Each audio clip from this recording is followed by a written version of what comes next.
Dari balik pintu, muncullah gumpalan asap yang begitu tebal. Namun perlahan asap tebal itu semakin menipis, diiringi dengan kemunculan sesuatu di baliknya.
Assalamualaikum warahmatullahi wabarakatuh.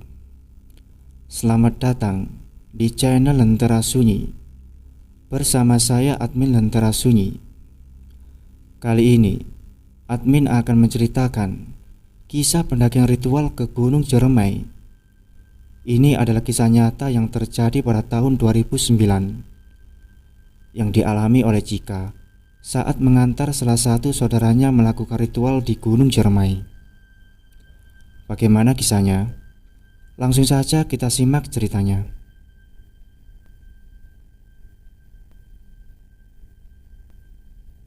Namaku Cika, berasal dari salah satu kota yang berada di daerah Jawa Barat, yang terkenal dengan kerajinan payung gelisnya. Pernah menempuh pendidikan di Citikes yang berada di Kota Bunga Rafflesia, angkatan tahun 2010. Bagi mahasiswa yang kuliah di Citikes, tentunya sudah tidak asing jika mahasiswanya diwajibkan untuk tinggal di asrama selama masa pendidikan, dan hanya diizinkan pulang pada akhir pekan saja, hari Sabtu dan Minggu. Itu pun bagi mereka yang rumahnya tidak jauh dari kampus. Meskipun berbeda kota, akan tetapi jarak rumahku ke kampus tidak terlalu jauh. Itulah sebabnya ketika akhir pekan tiba, aku terkadang pulang ke rumah orang tuaku atau ke rumah saudaraku. Waktu itu pada tahun 2009, tepatnya ketika aku kuliah semester 4. Saat akhir pekan tiba, aku memutuskan untuk pulang ke rumah saudaraku, dikarenakan dia memintaku untuk menemuinya. Dia bilang sedang menghadapi permasalahan dengan kekasihnya. Aku menurut dan segera menuju rumahnya. Tanpa memerlukan waktu yang cukup lama, akhirnya aku sampai di rumah saudaraku, Teh Sinta namanya. Aku memanggil dia dengan sebutan Teteh, kakak perempuan dalam bahasa Sunda. Lama aku di sana, membahas segala hal yang ingin Teteh sampaikan tentang ungkapan rasa sakit hati Teteh terhadap kekasihnya. Waktu itu Teteh menyuruhku agar tetap di rumahnya untuk menginap sembari menemaninya malam itu. Aku menuruti permintaannya dan bermalam di sana. Keesokan harinya, tepatnya pada hari Senin pagi, aku telah memakai rapi seragam khas milikku dan bersiap menuju kampus dengan diantar oleh Teteh. Saat di perjalanan, tiba-tiba Teteh bertanya kepadaku, "Ning, hari ini ada jadwal kuliah nggak? Kalau nggak ada, mau nggak antar Teteh?" "Kemana Teh?" "Ke kota X, pokoknya ke rumah saudara Teteh." "Sekarang Teh?" "Iya sekarang. Kalau Neng mau, kita langsung putar balik aja."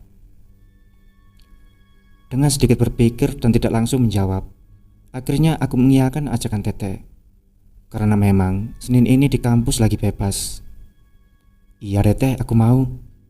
Jelasku kepada Teteh sambil menganggukkan kepala, tanda setuju.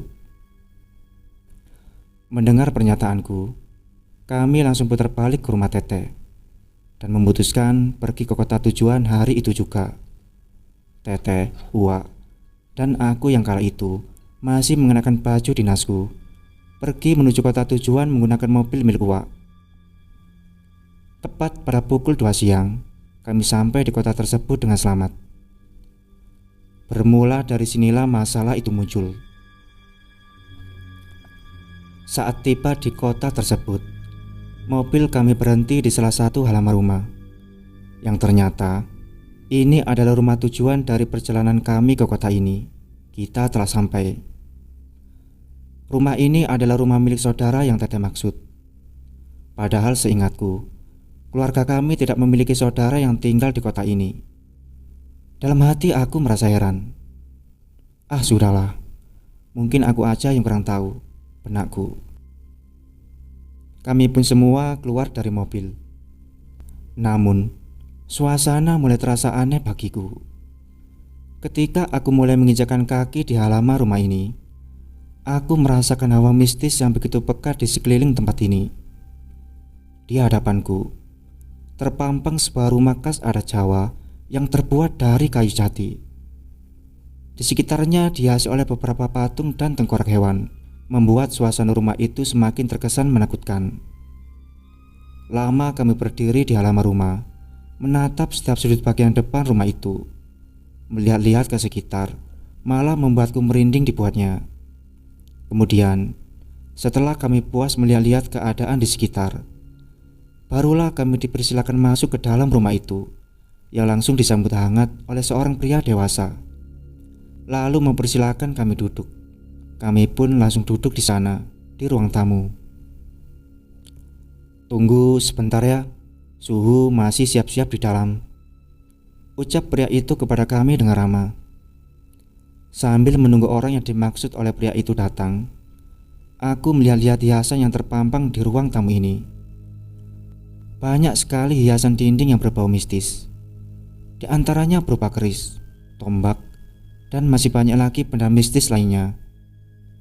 Namun yang membuatku kaget yaitu ketika pandanganku terfokus pada sebuah lukisan laki-laki yang sedang mengenakan pakaian serba hitam, seperti pakaian paranormal, lengkap dengan sabuk yang melingkar di pinggangnya, disertai dengan rambutnya yang gondrong, juga cincin-cincin besar yang menghiasi jarinya, sembari tangannya memegangi sebuah keris. Hal ini membuatku bergidik ngeri. Masa sih orang dalam lukisan itu saudara yang dimaksud oleh Teteh? Tapi kok cara penyambutannya tidak seperti kepada saudara? Gumamku dalam hati. Sekelebat pertanyaan-pertanyaan muncul di kepalaku, tapi tidak satupun aku berani menanyakan hal itu. Sudahlah, biarkan saja. Yang terpenting ini tidak akan merugikanku. Lagian aku kesini kan hanya untuk mengantar Teteh, tidak lebih, benakku. Tak lama kemudian, muncullah seseorang dari balik kamar. Dia memakai pakaian serba hitam, rambutnya gondrong, terlihat cincin-cincin besar menghiasi jarinya, layaknya seperti orang yang berada dalam lukisan itu. Itu pasti yang dimaksud suhu tadi, pikirku. Teteh dan Uwa langsung berjabat tangan dengan orang tersebut, sekaligus memperkenalkanku padanya. Lantas dengan segera, aku pun tersenyum sambil menganggukkan kepala dan berjabat tangan dengannya. Eyang Suhu, ini Cika saudaraku. Dia masih kuliah. Dia kesini hanya untuk mengantarkanku saja, tidak lebih, ucap Teteh memperkenalkanku kepada orang tersebut. Kemudian Eyang Suhu langsung menoleh ke arahku. Aku pun langsung menganggukkan kepala sambil tersenyum. Beneran, kamu hanya mengantar? Tanya Eyang Suhu kepadaku sambil menatap tajam ke arahku. Tidak ada sepatah kata pun yang keluar dari bibirku. Aku hanya bisa menganggukkan kepala, tanda membenarkan ucapannya.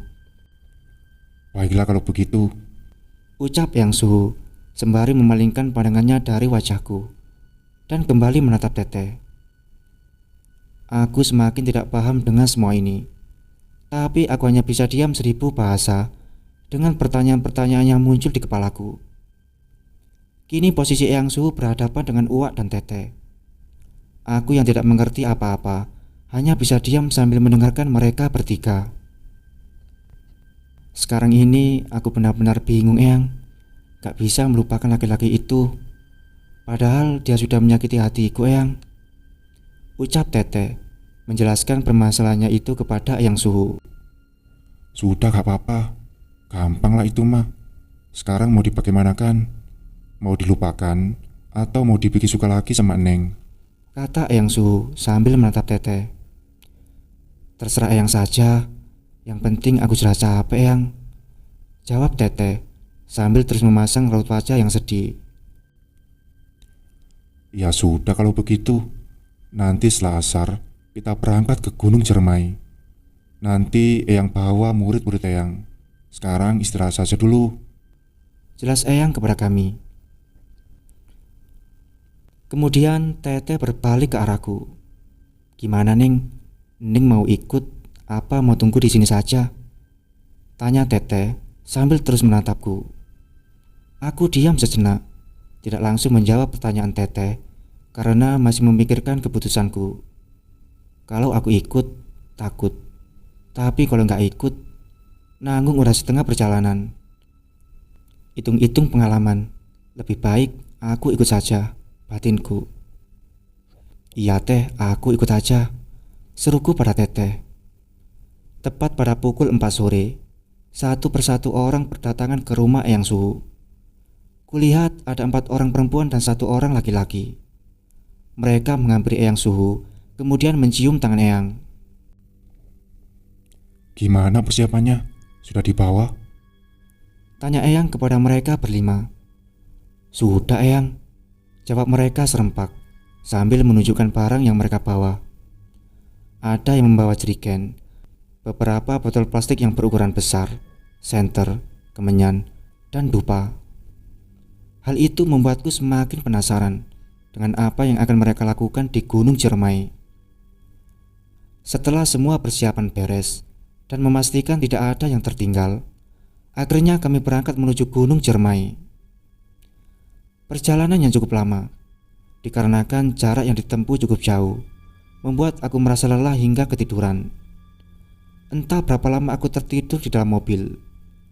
Tapi saat aku membuka mata, kulihat dari kaca mobil kalau kita sedang berada di jalanan yang sempit. Di sekelilingnya hanya ada pohon-pohon besar, layaknya di dalam hutan.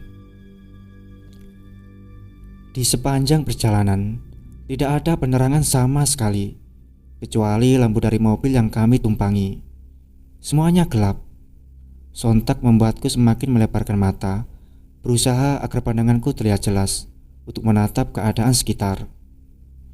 Selain kendaraan ini, tidak ada kendaraan lain yang lewat. Lama kami menyusuri hutan ini, hingga kita sampai di perkampungan kecil.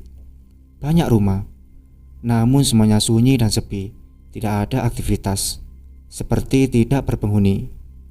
Hanya terdengar suara jangkrik yang nyaring dan suara kodok khas di perkampungan. Kemudian, Eyang mengajak kami ke salah satu rumah yang berada di sana. Entah itu rumah siapa, atau mungkin hanya tempat persinggahan. Mobil diparkir di sini saja. Nanti kesananya jalan kaki. Silakan kalau mau istirahat dulu. Di Marima mau bersih-bersih dulu, mau sholat dulu. Ucap Eyang sambil berlalu meninggalkan kami. Segera kami pun masuk ke dalam rumah sederhana yang berada di hadapan kami ini, diiringi dengan mengucapkan salam. Lalu dari dalam rumah keluar seorang nenek beserta remaja laki-laki. Mereka menyambut kedatangan kami. Sekarang kondisi badanku sudah tidak enak karena kecapean selama perjalanan tadi. Terasa berat dan sakit di sekujur tubuhku. Rasanya untuk digerakin pun sulit. Lagi dan lagi bulu kuduku berdiri karena merasa di setiap sudut ruangan ini banyak mata yang mengawasiku. Aku hanya bisa diam sambil terus berdoa dalam hati, meminta perlindungannya. Mengingat karena belum melaksanakan kewajibanku sebagai seorang muslim, akhirnya aku segera izin pada yang lain untuk mengambil air wudhu. Di sebelah sini Neng, kamar mandinya, ucap nenek itu sambil menunjukkan sebuah ruangan kecil. Iya Nek, terima kasih, jawabku sembari tersenyum. Aku berjalan menuju kamar mandi itu. Saat berada di dalam, rasanya di setiap sudut kamar mandi ini terasa penuh dengan sesuatu yang menatapku, membuatku gak berani berlama-lama berada di sana. Setelah selesai wudhu, dengan segera aku keluar dan langsung melaksanakan sholat di tempat yang telah disediakan. Saat semua selesai melaksanakan sholat dan beristirahat, kami semua kembali lagi berkumpul di ruang tamu. Sudah siap? Ucap Eyang Suhu di tengah keheningan kami. Kalau sudah siap, ayo kita segera berangkat. Nanti keburu malam. Jadi ini siapa yang gak akan ikut? Seru Eyang kepada kami semua. Tidak ada yang menjawab. Kami semua hanya menggelengkan kepala. Kemudian Eyang keluar dari rumah dan langsung diikuti oleh kami, lalu menyusuri jalan setapak yang tak jauh dari rumah itu. Perjalanan yang lumayan jauh, sekitar 30 menit. Sampailah kami di sebuah gapura yang menuju ke Gunung Ciremai. Saya menunggu di sini saja. Gak bakalan kuat kalau mesti ikut ke atas mah, jelas Uwak kepada Eyang. Kemudian Uwak berbalik ke arahku dan bertanya, "Gimana jika kamu ikut?" tanya Uwak kepadaku. Aku melamun memikirkan keputusanku. "Ayo Neng, mending ikut aja. Biar ada pengalaman, biar tahu." Timpal Teteh memecah lamunanku. Iya, aku ikut aja Teh." Terbata-bata aku mengiyakan ajakan Teteh, meskipun rasa takut semakin tumbuh di dalam diriku. Silakan. Yang sekiranya nggak perlu dibawa, simpan saja di sini. Soalnya perjalanan ini bakal capek, ucap Eyang. Kemudian Teteh dan murid-murid Eyang mempersiapkan diri mereka masing-masing dengan segala hal yang akan mereka bawa ke Gunung Ciremai. Aku sendiri tidak membawa apa-apa, merasa kebingungan apa yang harus dibawa ke atas sana, karena aku sama sekali tidak membawa apapun kecuali baju yang kukenakan sekarang ini. Akhirnya aku hanya diam sambil melihat mereka yang tengah bersiap-siap. Kulihat mereka membawa peralatan make up, botol minum, juga sebuah foto. Sebenarnya ini mau ngapain sih? Kok sampai bawa peralatan begitu ke gunung? Benakku. Sahut seseorang membuyarkan lamunanku. Kulihat ke arahnya. Ternyata dia salah satu murid perempuan Eyang. "Kamu gak bawa apa-apa? Gak bawa make up buat nanti ritual di sana?" tanyanya sambil menoleh ke arahku. Aku yang gak tahu apa-apa hanya menggelengkan kepala karena kebingungan. "Ini loh, kamu bawa make up." Dia menunjukkan beberapa make up miliknya. "Supaya nanti bisa didoain di sana. Biar nanti kalau dipakai jadi makin cantik dan bakal banyak orang yang suka sama kamu," jelasnya sambil terus mempersiapkan barang bawaannya. Firasatku semakin yakin kalau ada yang tidak beres yang akan dilakukan di Gunung Ciremai malam ini. Tapi aku tidak bisa melakukan apa-apa. Aku hanya bisa diam dan mengikuti arahan dari mereka, sambil terus berdoa meminta perlindungannya supaya dijauhkan dari gangguan dan mara bahaya. Ayo, sudah siap semuanya? Nanti keburu malam. Sekarang berdoa dulu, ucap Eyang kepada kami semua. Aku dan yang lainnya pun segera berdoa dalam hati masing-masing di hadapan gapura yang menuju ke arah Gunung Ciremai. Kala itu waktu menunjukkan pukul 8 malam. Baru saja kami menginjakkan kaki di Gunung Ciremai, sudah terdengar sore-sore hewan bersahutan, seperti menyambut kedatangan kami. Mulai dari riuh suara monyet, koak-koak burung yang terdengar agak berbeda, suara jangkrik yang nyaring, serta masih banyak lagi suara hewan lainnya yang mencekam di telinga kami. Seakan sumber suara-suara itu dekat dan ingin menghampiri kami. dengarkan. Semua monyet bersuara. menandakan mereka bahagia dengan kedatangan kita, kata Eyang yang terus berjalan di posisi paling depan. Iya suhu, sahut murid-murid Eyang serempak. Bulu kuduku berdiri ketika melihat di sekeliling kami yang hanya terdapat pohon-pohon besar yang menjulang tinggi di dalam kegelapan. Rasanya di balik setiap pohon-pohon yang besar itu ada yang mengawasi. Suara-suara hewan yang mencekam tak kunjung berhenti, seakan terus mengikuti langkah kami. Aku menyenggol bau Tete sambil memberikan isyarat agar Tete melihat ke arah pohon besar yang berada di dekatnya. Apa? Jawab Tete menghadapku sembari menciutkan keningnya. Itu teh, kuntilanak teh. Apaan sih Neng? Jangan ngada-ngada, bikin takut aja. Aku diam membisu dengan apa yang tengah aku lihat di pohon itu. Sosok mengerikan berbaju putih dengan rambut panjang yang menyentuh tanah.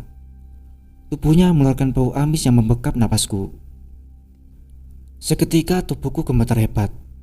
Seluruh tubuhku dingin, seakan aliran darahku berhenti. Jantungku berdetak lebih kencang. Aku diam mematung dengan segala ketakutan dalam diriku. Tapi sepertinya Tete dan yang lainnya tidak mampu melihat sosok yang kulihat itu. Kemudian Tete menarik tanganku dan terus mengajakku berjalan. Sepanjang perjalanan dengan badanku yang masih gemetar, sekelebat bayangan-bayangan hitam terus melintas di antara pohon-pohon besar di tengah hutan ini. Semak-semak bergoyang sendiri, seakan menyembunyikan sosok yang siap menampakkan dirinya di hadapan kami. Semakin membuat nyaliku lemah. Melihat keadaanku yang terus diapit oleh Tete dan nyaris kehilangan semua nyali, Eyang berkata, "Jangan tengok kanan kiri, fokus ke jalan saja," ucapnya. Kemudian aku menuruti perkataan Eyang dan segera pandanganku fokuskan ke jalan. Tapi tetap saja, sekelebat bayangan-bayangan hitam yang mengikuti masih bisa kulihat dari sudut mataku. Tak lama dari sana, tiba-tiba Eyang berhenti di tengah gunung Ciremai. Kulihat ke arah depan untuk memastikan mengapa perjalanan kami terhenti. Ternyata di depan berdiri sebuah gapura kecil. Di sampingnya terdapat sebuah patung perempuan berpakaian khas adat Jawa, layaknya pakaian seorang ratu. Di sekelilingnya terdapat banyak sesajen. Seperti sudah tahu, tanpa disuruh, salah seorang murid Eyang segera menyalakan dupa. Kemudian Eyang menaiki tangga yang terdapat di gapura tersebut. Tangga yang lumayan tinggi, disusul oleh kami yang berada di belakangnya. Kulihat di setiap tangga yang sudah dipenuhi dengan lembut ini sudah dinyalakan kemenyan. Sepanjang perjalanan naik, aku terus mendengar suara-suara yang tidak ku mengerti maksudnya, seperti alunan tembang-tembang Jawa. Tapi tidak ada siapapun di sini kecuali kami. Entah dari mana asal suara-suara tersebut berasal. Setelah melewati semua anak tangga itu, akhirnya kami sampai di sebuah bangunan seperti sebuah surau. Tetapi di dalamnya terdapat sebuah gundukan tanah seperti makam. Entah makam siapa itu. Setelah kami memasuki bangunan tersebut, Eyang langsung menutup pintunya. Kulihat jam di tanganku sudah menunjukkan pukul 10 malam. Setelah itu, kami yang beranggotakan 8 orang duduk menghadap gundukan tanah tersebut. Posisiku berada di paling belakang. Eyang menjelaskan bahwa gundukan tanah ini merupakan makam dari penunggu Gunung Ciremai. Eyang tidak memberitahukan namanya, tapi yang jelas pemilik makam tersebut adalah seorang perempuan. "Silakan, yang tadi diambil segera dikeluarkan," perintah Eyang terhadap kami. Dengan segera, Tete dan yang lainnya mengeluarkan semua barang yang mereka bawa, mulai dari make up, botol minum, dan juga foto. Setelah itu menyimpannya di depan makam tersebut. Aku yang tak membawa apa-apa hanya terus mengucapkan istighfar dalam hati. Tak henti-hentinya meminta perlindungan dari Allah.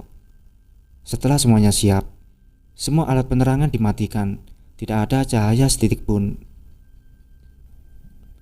Aku yang sedari tadi duduk di posisi paling belakang, tiba-tiba badanku terasa berat, sulit untuk digerakkan. Akhirnya aku hanya bisa menunduk sambil tak henti-hentinya mengucapkan zikir dalam hati. Dalam posisiku yang masih menunduk, terlihat ada cahaya dari celah lenganku. Cahaya itu berasal dari arah belakang.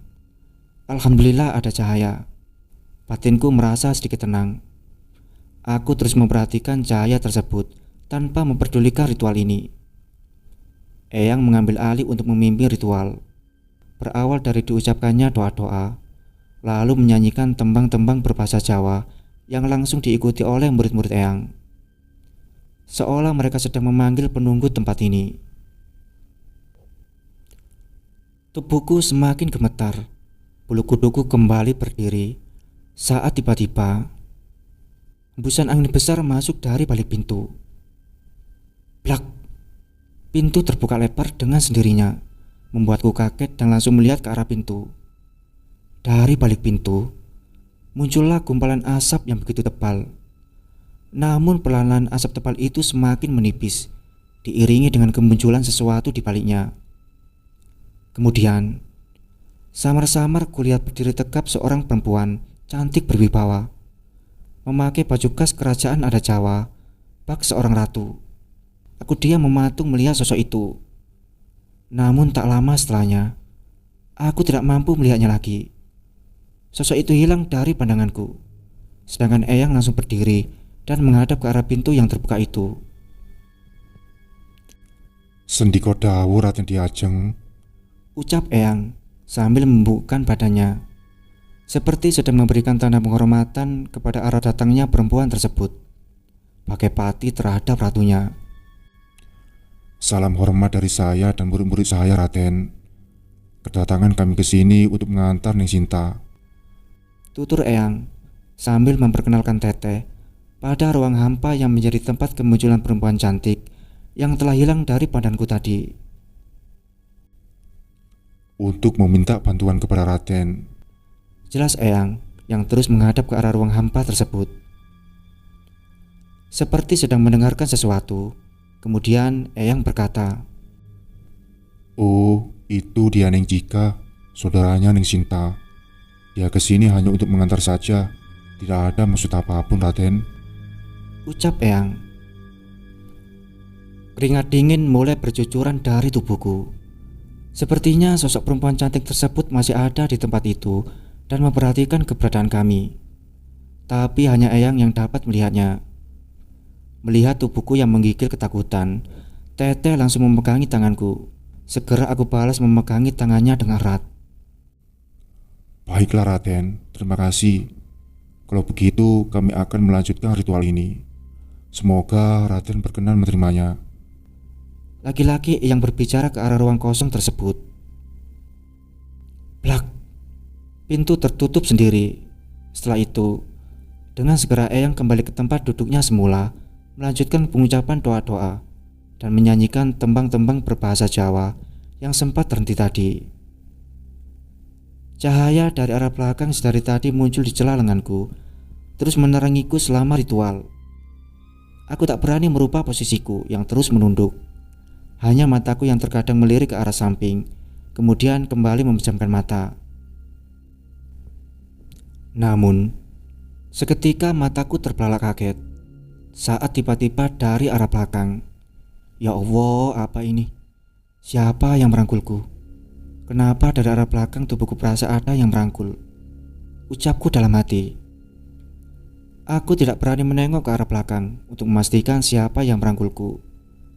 Aku hanya bisa memejamkan mata rapat-rapat sambil berharap siapapun itu atau apapun itu yang kini tengah merangkulku segera hilang.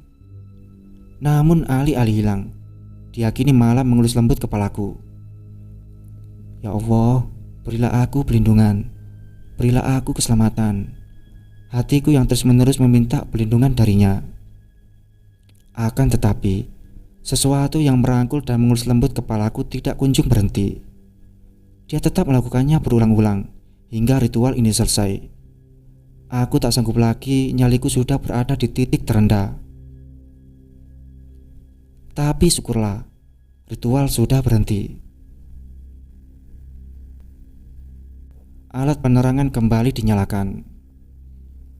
Segera aku menengok ke arah belakang untuk memastikan siapa yang telah menerangi ritual kami tadi dan yang telah merangkul juga mengelus lembut kepalaku. Tapi nihil, saat kulihat di belakang, tidak ada siapapun. Kulihat di sekeliling, tetap tidak ada siapapun di sini selain kami.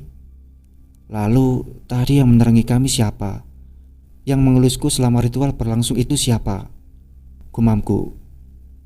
Jantungku kini berdetak lebih kencang.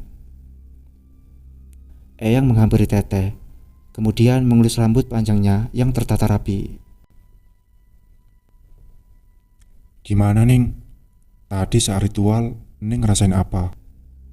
Tanya Eyang kepada Teteh. Iya Eyang, tadi sepanjang ritual, aku ngerasain ada yang merangkul dan mengelus kepalaku lembut, membuatku nyaman.